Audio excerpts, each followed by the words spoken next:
सुन रहल छी प्यारे लाल जितेंद्र के रही है अपना पिया संग आवाज, रही है अपना पिया संग आवाज।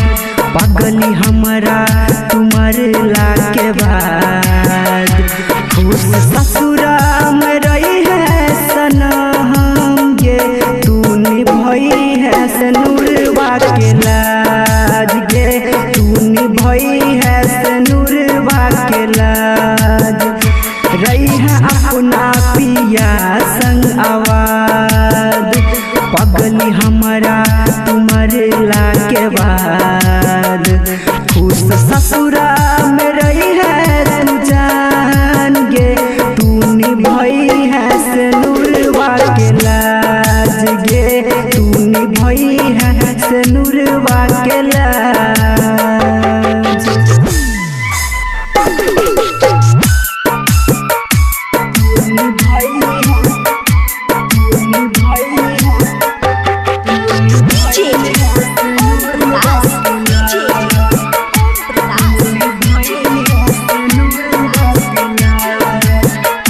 कर हमर नहीं फिकर तू बसा ले जाके घर, हमरा तकदीर में छलने साथ तोहर।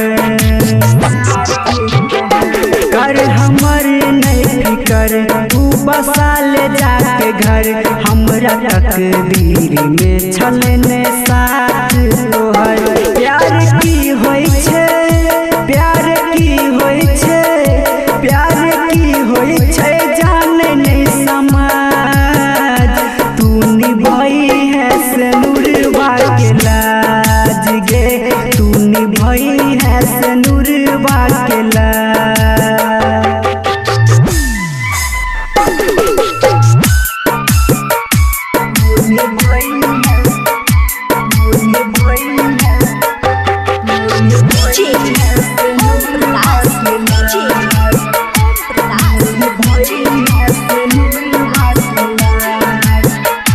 प्यार के कदर जे तू बुझती अगर, तो आई मजबूरी नहीं होती खाइल है जहर।